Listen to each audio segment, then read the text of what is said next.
Hello everybody, मैं हूं Shaliya Tripathi, your facilitator, educator and mentor.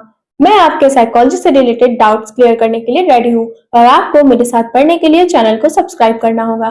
तो फटाफट चैनल को सब्सक्राइब करिए और वीडियो को लाइक करिए। Thank you for subscribing my channel. Let's start class.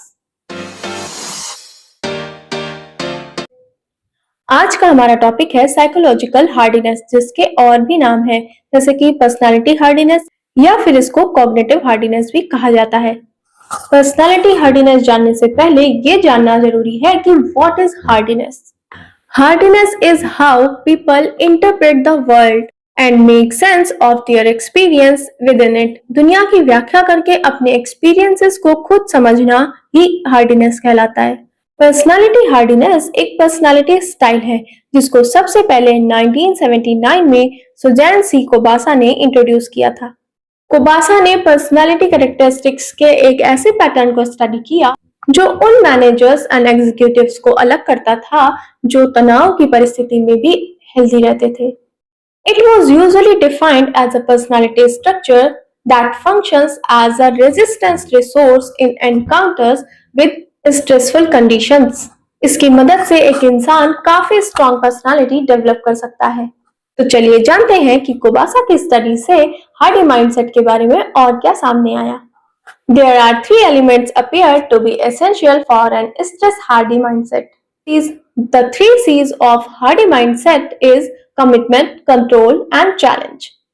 आपको ये बात पता होनी चाहिए कि पहले तो इसको सुजैन सी कोबासा ने बताया था, लेकिन बाद में इसको सैल्वाटोर मैडी ने और ज्यादा डेवलप कर दिया था। ये तीन एलिमेंट्स ऐसे हैं जो इंसान को स्ट्रेसफुल कंडीशन को खतरे के रूप में ना देखकर एक अवसर के रूप में देखने के लिए अलाउ करते हैं। तो चलिए commitment, control and challenge in तीनों की डिटेल समझ लेते हैं, क्योंकि याद करने से ज्यादा इंपॉर्टेंट होता है किसी भी टॉपिक को समझना। अगर आप समझ लेते हैं तो वो ऑटोमेटिकली आपको याद हो जाता है। अच्छी तरह से समझ लेने पर आप क्वेश्चंस के आंसर्स को डिफरेंशिएट करने में और राइट आंसर देने में आसानी महसूस करते हैं। पहला एलिमेंट है कमिटमेंट।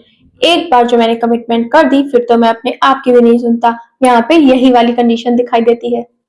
इस कंडीशन में इंसान स्ट्रेस को पॉजिटिवली हैंडल करता है। उसे अपने काम और जीवन को लेकर एक ऐसा स्ट्रॉन्ग बिलीफ होता है कि वो अपनी लाइफ की वैल्यूज को इतनी ज्यादा इंपॉर्टेंस देता है कि वो कठिन से कठिन परिस्थितियों में भी फुल डेडिकेशन के साथ अपनी प्रॉब्लम्स को दूर करने के लिए सोल्यूशन ढूंढने में इंगेज रहता है। वो प्रॉब्लम्स को दूर करने के नए नए तरीके ढूंढने के साथ ही साथ वो अपने स्ट्रेस को भी मैनेज करते हुए चलता है, जिसकी वजह से वो मेंटली एंड फिजिकली थकता नहीं है और अपनी स्किल्स को भी निखारता जाता है। वो अपने अंदर एक ऐसी प्रवृत्ति या टेंडेंसी डेवलप कर लेता है जिससे कि वो अपने आसपास की दुनिया को, लोगों को, उनकी एक्टिविटीज को एक समस्या या स्ट्रेस के तौर पर नहीं बल्कि बड़ी जिज्ञासा के साथ पर्सनली इंटरेस्ट लेकर ऑब्जर्व करता है, जो कि उसको अपनी ग्रोथ में बहुत काम आता है। अगर कमिटमेंट करके एक इंसान अपने आप को बेहतर बना सकता है तो फिर हार्डी माइंडसेट का पहला एलिमेंट तो बड़ा काम का है।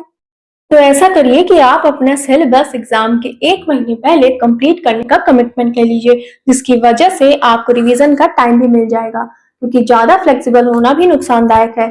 समझ में आ रहा है? पढ़ाई डेली करनी है। Second element is control. Suzanne C Kobasa ने सेकेंड सी को कंट्रोल कहा। आप जानते हैं कठोर मानसिकता वाले लोग किसी भी परिस्थिति में अपने आप को हेल्पलेस विक्टिम यानी कि दुर्बल, असहाय और पीड़ित व्यक्ति की तरह खुद को पेश नहीं करते और ना ही वो कभी किसी सिचुएशन को ब्लेम करते हैं, बल्कि वो अपनी लाइफ में हो रही घटनाओं को अपनी एक्टिविटी से प्रभावित करके अपने ही अकॉर्डिंग रिजल्ट लाने में विश्वास करते हैं। एक्चुअली उनका कमिटमेंट ही इतना स्ट्रांग होता है कि सिचुएशन अंडर कंट्रोल रहती है, जिसकी वजह से स्ट्रेस उनको छू भी नहीं पाता है। फॉर एग्जाम्पल, आप डेली एक मॉक टेस्ट देते हैं, जिसकी वजह से आपकी क्वेश्चन करने की स्पीड तेज हो जाती है। आप क्वेश्चन को समझने में कम समय लगाने लगते हैं और आपसे नॉट वाले क्वेश्चन छोड़ना तो इम्पॉसिबल ही हो जाता है। कभी भी आपके साथ ऐसा नहीं होगा कि अरे मैंने क्वेश्चन में नॉट तो पढ़ा ही नहीं, गलत आंसर में मार्क कर दिया। आप ऑप्शंस को डिफरेंशिएट करने में कम समय लगाने लगे हैं। पेपर समय रहते पूरा हो जाता है, जिसकी वजह से आपको एग्जामिनेशन हॉल में स्ट्रेस नहीं होता है, क्योंकि सिचुएशन आपने पहले से ही अपने कंट्रोल में कर रखी थी। तो आपको ये दो एलिमेंट समझ में आए? कमिटमेंट एंड कंट्रोल किसने दिए थे? सुजैन सी कोबासा ने। और कब दिए थे? 1979 में। ये क्वेश्चन बार बार एग्जाम में पूछा जाता है, तो प्लीज ध्यान रखिएगा। 1979 सुजैन से कोबासा ने 3 एलिमेंट्स दिए थे हार्डी माइंडसेट के, कमिटमेंट, कंट्रोल एंड चैलेंज। अब जान लेते हैं तीसरे सी यानी कि चैलेंज के बारे में।